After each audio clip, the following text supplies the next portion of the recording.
With avian flu spreading to cows and in some cases jumping to humans, there's some worry about the threat that it poses to humans. It's already been found in herds of cattle bordering Canada. So what do you need to know? To help us understand the risks, we have Raywat Deonandan. He's a global health epidemiologist with the University of Ottawa, joining us now. Thanks for being here. It's my pleasure. Thank you. Live and in person. It's a nice change. Yeah. So first of all, for people who may not know, what is avian flu? It's a kind of influenza caused by the influenza virus, and it's a scary one. It's a less scary one, actually. When we started putting together pandemic plans 20 years ago, it was kind of with this in mind, because it's got a very high fatality rate. Over the past 20 years, maybe about 900 people have been infected globally, and of those, half have died of it. Okay. So that 50%, 60% fatality rate is actually quite scary. So the concern is that it'll figure out a way to infect people more easily. Right now, it doesn't infect people easily. It infects birds mostly, hence the name, avian flu, and now some mammals. But if it moves to people and moves continuously, propagates from person to person easily, then we have a pandemic situation. That's the fear. How would it do that? Because right now, I mean, we call it bird flu, but it also affects other animals, right? We were seeing it in cows. How would it then jump not just to a human, but to a human and then to another human? Yeah. First of all, we see it all over the world, not just in North America. It's infected polar bears, seals, sea lions, penguins, even in Antarctica there are cases, mostly from animals eating dead infected birds. Okay, so the way it gets into humans, right now it's mostly people who work in close proximity with infected birds and cows. Okay. The way it would find a way to infect a lot of people is if it swaps DNA with another influenza virus that knows how to do that.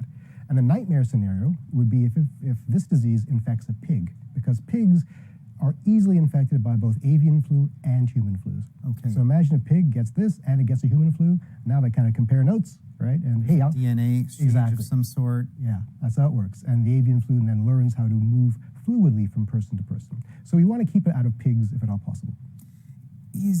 Like COVID kind of hit us and we were unprepared for that. How does this differ from, if it were to, like you said, that nightmare scenario, infect a pig, the DNA gets exchanged, and now it has capacity to jump from human to human.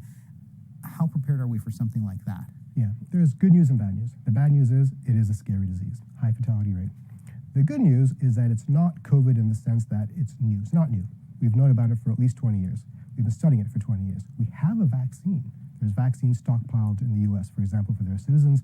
I don't know if we have any, but we could. Not just for birds and for people. Like for people. There is a bird vaccine that is commercially available with high efficacy, but there's also two licensed human vaccines. Okay. It's unclear how efficacious they are, but they are there. If we have to push the button and produce them en masse, we can do so in a matter of months, if need be. Do we know if Canada has stockpiles? Does the U.S. have stockpiles? Who's stockpiling these things? Yes, the U.S. does have stockpiles. They do. Okay. It is not commercially available. Okay. It is licensed in the U.S., but not commercially available. And it's not available for kids under 6 months either, so it's not tested for that group. So there are a lot of unknowns there. So the good news is we have the vaccine. We have a treatment. Tamiflu does work, apparently, on those humans that have been tested. And it's not as contagious as COVID. So if you think about the reproduction number, remember that number? Yeah, we all learned about that during the pandemic, yeah. The average number of people that an infected person will go on to infect until they are recovered or until they die, right? So for measles, which is one of the most contagious diseases we know, the reproduction number is between 12 and 18. For Omicron, COVID, it's like maybe 6 to 8. For the flu, it's like 2 or 3. So it's not nothing, but it's not scary contagious like that. On the other hand, it's spread in different ways. So COVID, for the most part, is not spread by touching things. You can wash your hands all you like. That's not a lot of protection against COVID. It's mostly airborne. For the flu, there is a lot of fomite transmission. Fomite transmission? Fomite is when, like a doorknob can be a fomite. If I cough on my hand, touch a doorknob, you come along, touch a doorknob, touch your face, that indirect transmission has occurred. It's like a vehicle for fluid exchange. Right, so we want to wash our hands when it comes to the flu. Okay.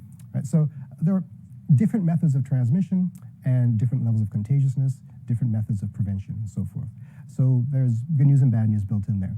The further good news is that we're ahead of the curve here. We're paying attention. The people are made aware of it. So hopefully, when time comes, if it comes at all, we can press the panic button and produce all the vaccine we need and so forth. How likely do you think that is to happen? It's really hard to say. That's a hard question. I think it's going to happen eventually. The question is, when it happens, will we have the wherewithal and resources to swoop down and contain it fast enough? Right. And by what I mean by it'll eventually happen is it'll make it into a pig at some point. Right. And then we detect it, and then cull the pig, unfortunately, and contain the disease that way. So I think it's probably a good idea to start making vaccine now. It's better to have it and not need it than to need it and not have it. I wanted to touch on this too before we go, because you've been speaking about this publicly and on your blog. I mean, because you want to educate people, just so they know like what it is and how to prevent it. So someone listening to this right now, they want to know maybe like, how can I avoid this as best as possible? What's your advice to people just to sort of, be as preventable? Several things. If you encounter dead birds or animals in the wild, leave them alone. Call the city and they'll take care of it. Number 2, prevent your pet from eating dead birds or dead animals. Number 3 is don't drink raw milk. Okay. We're finding the virus in milk right now. They're dead viruses because of pasteurization. Pasteurization works. Drink pasteurized milk. Also, cook your meat. Don't eat raw meat. And keep your meat and your eggs separate from your other produce so that there's no cross-contamination. Those simple things that we should be doing anyway will keep most of us safe most of the time. Still good advice to remember. Thanks so much for coming in, Raywat. Nice to see you. It's my pleasure. Thank you. Raywat Deonandan is a global health epidemiologist with the University of Ottawa.